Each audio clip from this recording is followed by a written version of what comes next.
Bonjour et bienvenue au site web du projet Canada à 150. Le but de ce tutoriel, c'est de vous aider un peu à utiliser, et il y aura 3 différentes sections. Une pour naviguer, un pour trouver le contenu, et une troisième pour comment personnaliser et faire votre travail avec le site. Dès que vous allez rentrer dans le site web, vous allez trouver la page d'accueil et il y a 3 différentes manières pour naviguer avec le site. Le premier, c'est la zone communauté qui existe ici à votre gauche et vous allez vous trouver dans les différentes communautés et c'est ici que vous pouvez les sélectionner pour aller où vous voulez. Vous pouvez le personnaliser aussi. Donc, en choisissant les différentes communautés, vous pouvez aller, et c'est un domaine hiérarchique, donc vous pouvez aller suivre les différentes communautés ou même les sous-comités qui existent, et à partir de là, on peut aller suivre les liens. L'hierarchie, vous pouvez le trouver à plusieurs différents endroits. Une autre manière, c'est d'utiliser la piste de navigation. Celui-ci existe en haut de la page, et vous pouvez voir qu'avec l'hierarchie, vous pouvez vous trouver facilement et suivre différents liens qui vont vous amener toujours dans les mêmes endroits que la zone de communauté, mais c'est juste une autre manière pour essayer de vous aider à faire la recherche. Et finalement, il y a toujours un troisième moyen pour aller trouver le contenu, pour naviguer dans le site, et c'est la barre de navigation supérieure qui existe tout au haut du page. Et ici, il y a différents moyens pour aller trouver l'information. Il y a un bouton de recherche. Il y a aussi un bouton de naviguer. Et personnellement, moi, j'aime ça beaucoup utiliser cette fonction-là parce que je le trouve très facile à trouver des documents, des billets de blog, des projets. Et c'est tout. Le tout, c'est de vous aider à trouver l'information de la manière la plus vite et la plus facile possible. Donc, c'est vraiment un peu comme on navigue dans le site. Ici, vous pouvez voir les différentes pages, les différents programmes qui existent. Et comme j'ai mentionné avant, ça vous amène tout dans la même place. Le but, c'est vraiment de vous aider. Donc, un peu en résumé, la navigation, il y a 3 différents moyens pour essayer de trouver l'information. Et ça devrait être assez facile à retrouver ce que vous cherchez. Et c'est très bien parce que vous pouvez utiliser plusieurs différentes stratégies pour aller trouver cette information-là. Maintenant, on aimerait passer un peu à comment trouver le contenu dans cette communauté. Parce que vraiment, le but, là, c'est de trouver ce à quoi vous voulez travailler avec. Un des moyens les plus intéressants et faciles, c'est les onglets qui existent en haut. Il y a un onglet qui apporte tout le contenu et il y a aussi un onglet qui a les petits... En dessous de ce onglet-là, les discussions, les documents, les billets de blog qui existent. Donc, ces onglets-là ils vont rester dans toutes les différentes pages, mais ils vont changer par communauté. Donc, à chaque communauté, le contenu va être spécifique. Cependant, vous pourrez vous habituer à utiliser ces onglets pour trouver le contenu. Ici, vous pouvez voir un peu un billet de blog, comment il a été organisé. Et c'est avec les onglets que vous pouvez le chercher. Donc, un peu en résumé, les onglets sont très utiles, ils vont exister partout et ils vont vous aider à trouver ce que vous cherchez.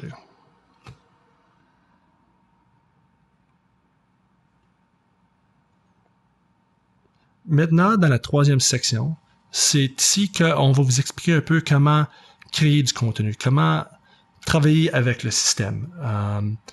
Un des endroits qui pourrait vous intéresser, certainement, vous allez rédiger du texte et demander des questions ou participer à des discussions.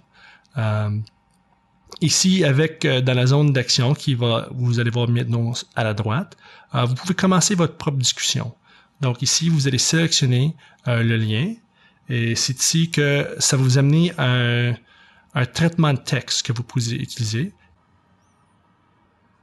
Donc, comme vous pouvez voir, ceci existe un peu comme un courriel. Il y a un sujet, il y a une zone où vous pouvez ajouter votre texte.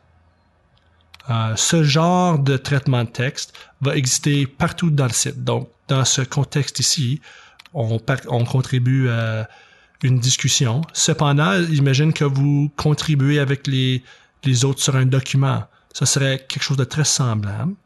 Et donc, vous allez ajouter votre texte et la version va s'enregistrer et quelqu'un d'autre va pouvoir revenir et modifier ou ajouter ou contribuer à ce texte. C'est comme un traitement de texte ordinaire. On est pas mal tout familier avec ceci. Vous pouvez le souligner, vous pouvez changer de l'apparence, vous pouvez l'agrandir. Donc, ça devrait être assez ordinaire à tous les autres traitements de texte qu'on a utilisés dans le passé. Vous auriez aussi l'option, si ça vous intéresse, d'ajouter quelques petits boutons si vous êtes de bonne humeur, si vous pensiez que vous êtes très content de le texte que vous avez ajouté ou vous aimeriez encourager les autres à participer, ajoutez les boutons, s'il vous plaît. Mais à la fin, dès que vous aurez fini avec votre message, vous pourriez le publier ou l'annuler si vous n'êtes pas content avec le texte. Donc, il y a des boutons en dessous qui vont vous aider. Ça devrait être assez facile à naviguer un peu dans le système. Nous allons passer maintenant un peu à comment on peut préparer pour personnaliser votre documentation. Comment vous voulez participer dans le site pour que les autres vous connaissent un peu mieux et ils sachent un peu quels sont vos intérêts, d'où vous venez, comment vous voulez vous être représenté un peu dans votre travail. Donc, vous pouvez voir à la droite dans la zone d'action différentes options qui vous permettent de changer votre profil, dont le bouton « Modifier le profil ». Et c'est ici que vous pouvez changer le fuseau horaire où vous travaillez. Si vous voulez que tout le texte du site vous apparaisse en français, c'est ici que vous pouvez choisir votre langue de préférence. On a seulement l'option d'anglais-français ici avec le site. Si vous préférez recevoir des courriels de tous les changements à tous les documents ou les discussions qu'il pourrait avoir, c'est ici que vous déciderez si vous voulez recevoir plus de courriels ou moins de courriels. C'est vraiment à vous de personnaliser comment vous voulez travailler avec le site. Une autre option, c'est pour télécharger une photo de vous-même. Vous pouvez prendre une photo soit personnelle ou de votre famille ou quelque chose qui vous représente le mieux. Peut-être c'est un paysage très beau d'où vous venez, d'où votre région. Donc, c'est ici que vous pouvez modifier encore le profil. On revient aux sections où il y a tous les différents points d'information encore sur votre profil. Mais en bas, vous allez trouver le bouton pour télécharger une photo, comme n'importe quel autre site web. Donc, on sélectionne le bouton et on peut retrouver n'importe quelle photo qu'on peut ajouter. Et c'est vraiment à vous de choisir comment vous voulez le faire. Et oubliez surtout pas de sauvegarder votre information. Et voilà votre photo.